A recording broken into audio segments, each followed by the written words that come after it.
Hi, I'm Guy Berry with Optimistic American, and this is our book club. Today, we're going to be talking about the book Gap in the Gain. This is a concept came from Dan Sullivan, and he co-wrote the recent book with Ben Hardy.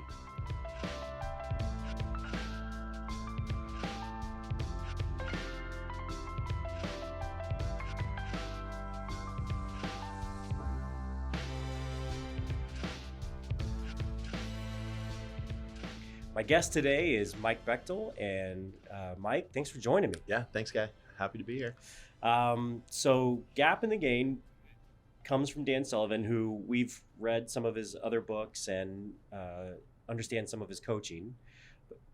Before we go into the book, though, I'm gonna go off script. Okay. Okay. So I don't know what's coming, but we don't even have a script. But yeah, if we had one, I would go off the script. Okay. So go back to your college years. Okay. You remember those years? Oh yeah. Okay. And you were thinking of what were you going to be? What were you going to do? So I was at BYU, Okay. but I was also working at a golf course. Okay. And so I was in business management, and then quickly realized that I always loved sports, and so I Yep. wanted to be a golf professional. Okay, so you're in college. You're going to be a golf professional. That's what you're looking towards. At what moment does it sit with you, or what moment do you recognize? Like, was there a moment you say, I can't make it there? I think there was the moment I realized I wouldn't be a professional golfer. Okay. Which, if you flip the words, golf professional. I did become a golf pro, though. I worked at a golf course, and did many things there. I ran our executive events, like our golf tournaments. Was there a moment you were disappointed that you didn't achieve as much as you wanted? Yeah, for sure. I think there was moments where I thought, oh, I know the book, so I'm like trying to go, what's more. Yeah. Right? Yeah. Now, you look back now, and you can see the successes that you created through that journey. Oh right? yeah. I think in tying it to golf, where as I saw myself improving with golf, same concept, because you're always trying to be better and better. I look back at I can remember the successes I had. The first time I shot in the 80s, the first time I broke par, like those were things I was striving for, but I remember those moments very well. Like, I don't remember any moment of getting par or breaking 80 in my past. I'm thinking, nope, zero moments that that's happened. So the reason I start with that is, so gap and gain. This really is about the gap is you form an ideal, a situation you want to get to, a place you want to be. And the gap is the space between where you are today and where you're trying to be in the future.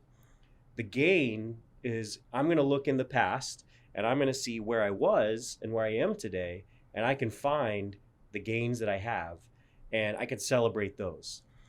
A lot of times people live in the gap. They're focused on the future, what they haven't achieved. So in that example, you're in college, you're young, you're sitting there thinking, I could be a golf professional. I could be a golf pro, and I'm going to play professional golf, and I'm practicing. But there's moments in there where you're not hitting the shot you thought you'd hit, or you're not winning at a tournament you maybe went into and thought you would win. And so you're upset because you're not reaching this ideal you've placed in your mind.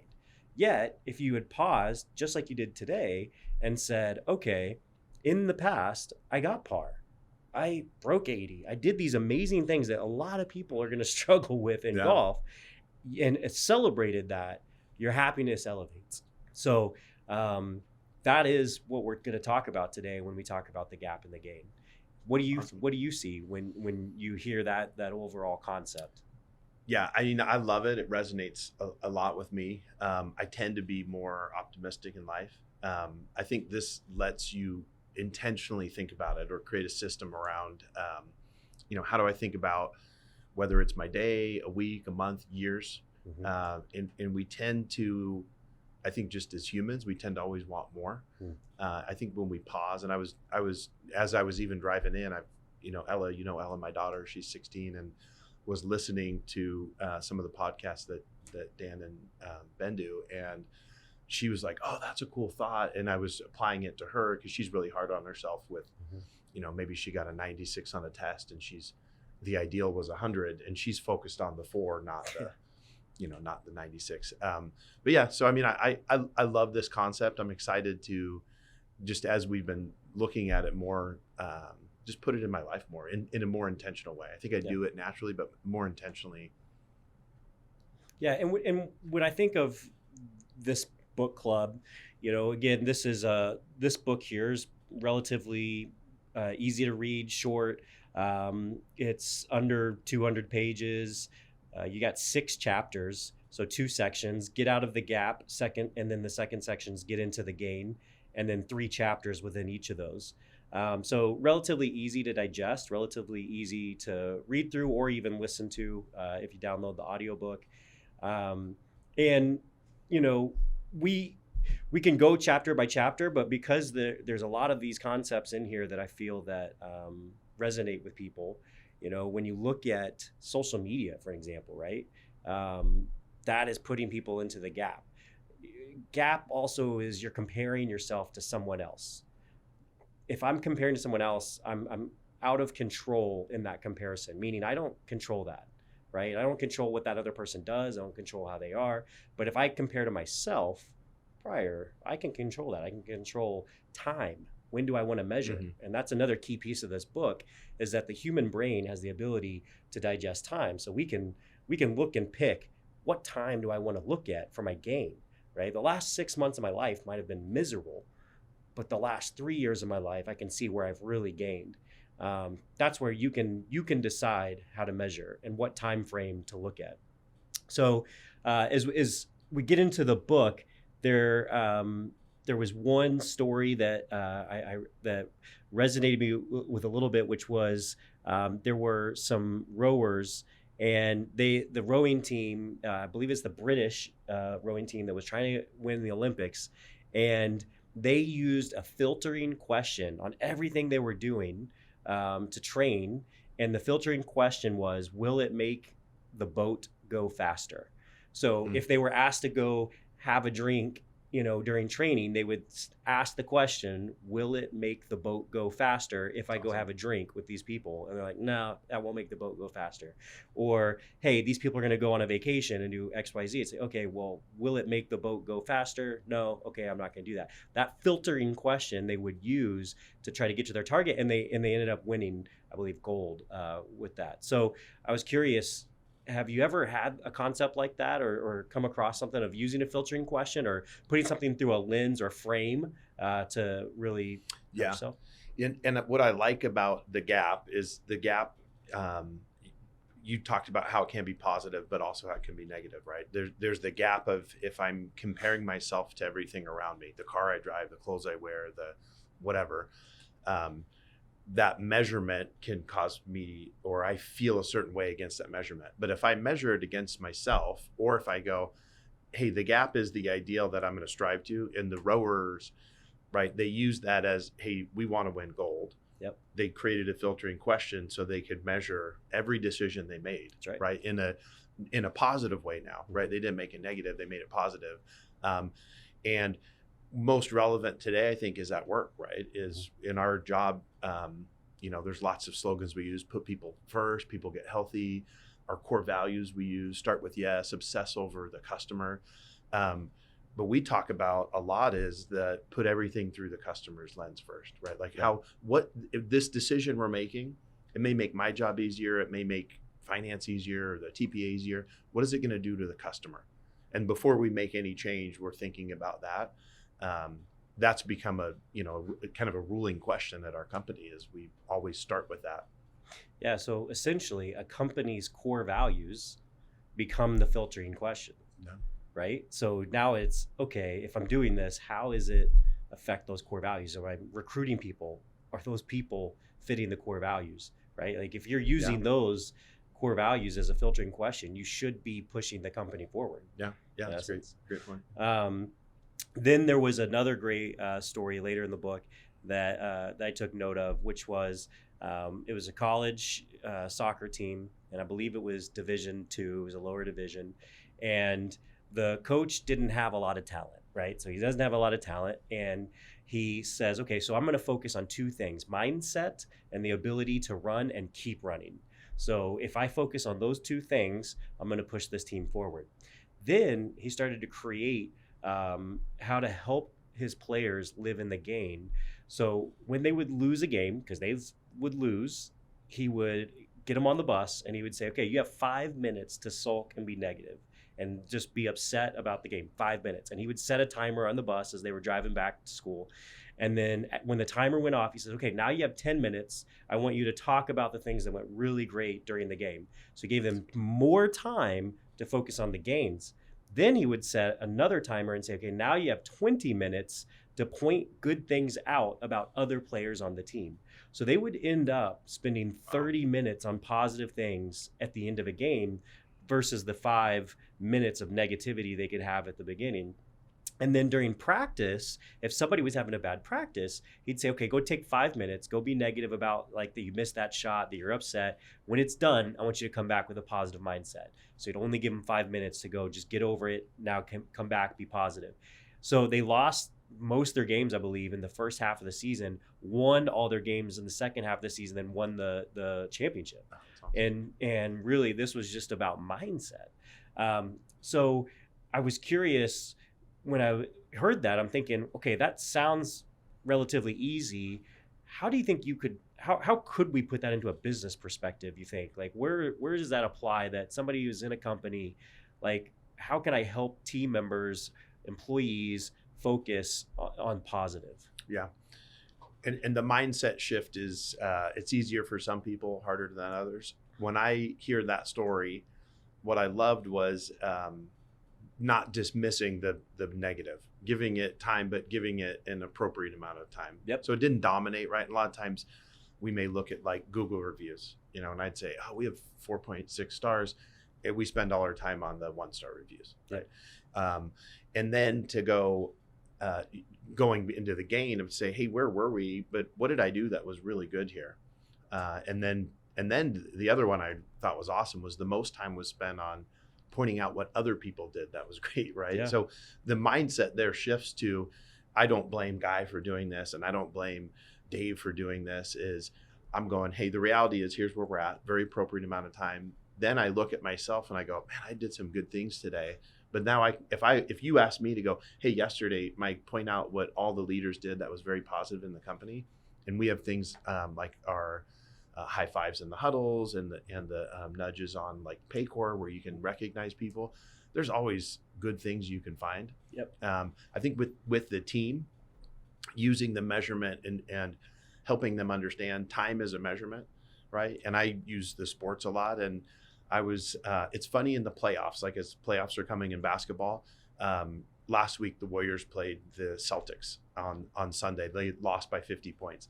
All the analysts were like, oh, Warriors are done. They're done. They're a horrible team. You can't lose by 50 points. It's over. And in that measurement of that time for them, it was one game. Yep. And they were horrible, yep. Right? But if you go back and look, I think they were 7 of their last 3. And, so when you use time to your advantage like that, which is what the coach did, and I think doing that with people in the company who are not naturally going to think that way, you start to shift. And then you find the people that resonate with it and use them. And we've got people on our team we know that we go to that do those things very well. Yeah, it's so true how it's in the moment, right? It feels like so much, right? Like in the moment of something that's maybe negative, it could be negative, it could be impacting you some way.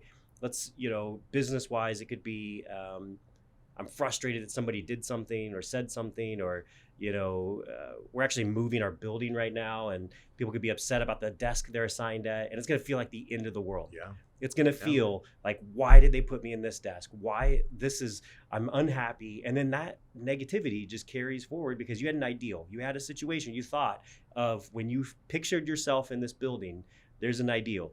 And the second it doesn't match it, you're upset. Versus, wow, this is awesome that we got a new building and we've moved. And look at where we were and where we are today, right? I mean, that's how fast this is how fast it gets into the gap and becomes as a negative. One of the things that they bring up in the book, and you do this so well, is the experience transformer. And I don't know that I found a page that I read that said that he calls it this, but he did the tools of it. And the experience transformer concept is he's saying, look, some of your things in the past, because I'm sure somebody listening or watching is going, okay, but I've had all these horrible things happen to me in the past. So why am I measuring to the past? Like, it's just, I'm looking back at these negative situations. And what he would say is, well, you got to take that negativity, you got to learn from it.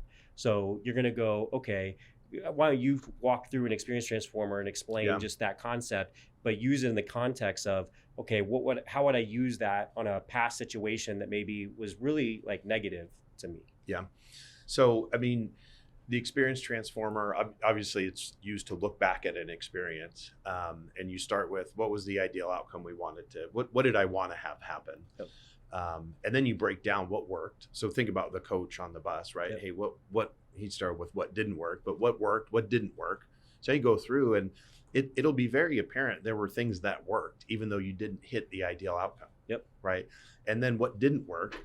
And then this is the key. And Dave, who we work with, he hit it hard last time that I didn't really recognize this, but if we went back knowing what we know now, so now I get the benefit of going back in time. What could we have done different? Not what would we have done different, but what could we? And I asked that question. I think I've always asked it, what would? And everybody's like, I don't know that I would have done it different. I'm like, okay, what could you do different? Right. Knowing that this person's upset or you showed up late, or like if I showed up late, well, I could have left earlier. Yep. So what could you do different? And then you set some new criteria on, okay, what are the specific things I'll do now for my next outcome? If you do that, and you can do that every 10 minutes, you can do that every hour, you can do it every day, every week, every month. You can do it if you have a specific event you want to look at and go back to. The way I look at it is, if I have this idea, right, and say this is 10, and I go back and do the experience transformer and I only got to 3. Now I'm at 3, but your point of the gain is I gained 3, and I could live in the 7 gap, or I can go set a new ideal that now is going to be 13. Yep. And now I go through it again and maybe I get to 5. And I'm like, okay. But if I'm looking this way in time, I'm like, man, I've grown so much. The story that I remember them telling was Ben was talking about how his kids would come to dinner. And I don't know if it was in that book or this one, but it was, and they would get to dinner and the mom would make dinner and they'd be like, oh, I don't want this dinner. And he goes, they go into this dinner with this negative mindset. And what Dan Sullivan said was, oh, that's pretty dangerous if they do that for the next 50 years. And what, they got to unwind that and figure out a way to, like, they didn't get what they wanted, but, but what the gap and the gain are there. So. Yeah. And another key, what I heard there is, when you think of the past and you're doing that experience transformer, if I learn, right? Like, so I have learning from that negativity, that's a positive. I have something that I can take from that negative situation. Here's what could I have done differently. So now I have something that I can take with me and learn from it. And I think that's hard for everyone to focus on, because we just want to focus on how it felt, how it impacted me, not maybe the learning I could get from it. But that's how you transform it, right? Yeah. If you want to transform, you got to have some learning.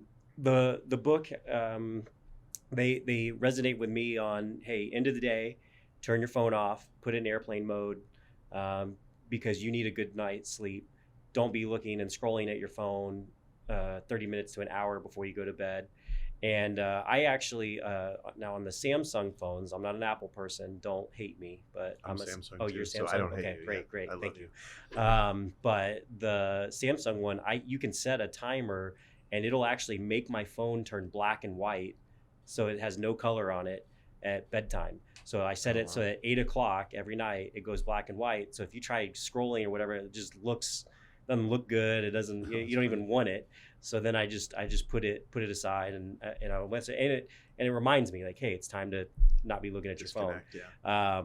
So he uses that, and then talks about, hey, have a journal so that when you've turned your phone off, now do 3 things that went really well today. Like, be that you're happy about 3 things, just 1, 2, 3, make it easy. And then what are 3 things you're excited about for tomorrow? And he's like, do that every day. And if you do that every day, you're going to have this book in your journal of just things you can go back to that were great. Yeah. Right. Oh yeah. And So I thought that was nice. I don't currently daily journal, but reading that, I'm like, okay, maybe I should do that, and at least in that concept of remembering my wins. And so with that, Mike, give me 3 wins from yesterday. Oh, yesterday. That you can remember. I had a good one from today. No. I want 3 from yesterday. Yeah. Okay. Oh, now I'm going to have to think about 3 from yesterday. While I'm thinking of the 3, I'll talk about journaling really quick. Okay. So for 2 years, I lived in Portugal, and that became part of my daily habit. I wrote in a journal every single day. And I've read back sporadically on it, but my daughter has read back a lot on it. And it's interesting when she comes in, most of it's very positive, like I'm sharing positive, but there's struggles in there. But when I hear the struggles, they don't mean anything to me today. Yeah. They meant so much in the moment, right? Yep. But now when I look back, I go, oh, that's funny. I let that bother me or made me feel that way. Okay, so let me go to yesterday. Small win was I cleaned out my office because we're moving. Yep. And I knew that was going to be hard for me because I struggle with that stuff. So that was a win in the sense of I got my office done. It's sitting in my car. Ready to move. Now the joke is everybody's like, well, that's going to sit in your car for 6 months. It might. It might, but that's okay. I got it out yesterday. I always like to do a family one. Oh, I talked to my sister, Heather. Okay. For about 25 minutes. They're coming up for Christmas with her husband and my nieces. So that was a big one. I don't talk to her super often, but when we do it's funny because I told Ella again, I said, I turned into like the 12-year-old big brother, like instantly on the phone. Yeah. So that brought me some joy. And then let's see, what would be a third one? What's a win? I'd say with Timur on our team, I had a really good like 30-minute strategy session with him. Mm-hmm. And seeing him take some of the thoughts that I had and run with them on his own and being able to articulate them back was like a, oh man, he gets it moment. So those are 3. Okay. All right. You want me to go? Yeah. You didn't ask me. You didn't want to hear. Well, no, I want to hear. You don't want to know my wins. I thought you were going to go to what was I excited about today, but the podcast. So let's hear your 3 from yesterday. Oh, thank you, please, Mike, for asking. Yeah. So one win for sure is did some cleaning in the new office, and I felt good that I got that done. It was messy from some construction, and I knew the building cleaners weren't going to get to it, so feel good about that. The second is talking to my mom yesterday and just planning through. My mom's going to be moving to Arizona where I live, and I'm excited about that. So it was a great conversation on just some buttoning up some last minute things that we need to do for that. And so that was good. And then third is my wife and I do date night on Thursday nights. So we try every Thursday night to get a sitter so that me and her can get out at least once a week. And we decided to we went to a dog friendly place, and we took our dog to the restaurant, and the dog did not bite or hurt anybody. So that is a win. The dog survived its first time ever going to a dog friendly patio, and that's awesome. So that's a win. That's a win right there. That's great. Yeah. Thank you. Okay, so as we start to wrap up, I'm going to read through a page at the end of the book that I think has some impactful just thinking and questions. Before I read that page, I want to bounce something off you on that is a concept that I have that I take from this book and that I've used for myself, which is, okay, if I can live in the game, so I can celebrate and be happy about where I am on any time that I measure, so I can feel good about where I am, and it creates fulfillment and happiness and other things. So if I'm really embracing that concept, then the gap isn't scary, okay? Because I'm not worried about it. So now I can start to push my gap. I can start to make my gap further, because if I really push what I believe I can achieve and be an ideal, then I'm just raising the floor, right? We talked about it, and I'm raising the floor, and I'm looking backwards and still measuring, knowing that I might not ever get to this ideal because I've pushed it out there, right? I've made this huge, far ideal I'm never going to get to. But maybe I do. Maybe I do with just all these little steps I'm making. But then it creates a framing question, right? Like, is this going to make the boat go faster? Because it's, hey, is this going to help me reach that ideal? So now I've got a framing question that's pushing to this really far goal, but I'm living in the gap or living in the game. What do you think about that? Like, does that sound like, am I creating like, am I creating a goal that I do believe that I probably can never reach? Is that a bad goal? But I feel like it pushes me. It stretches me.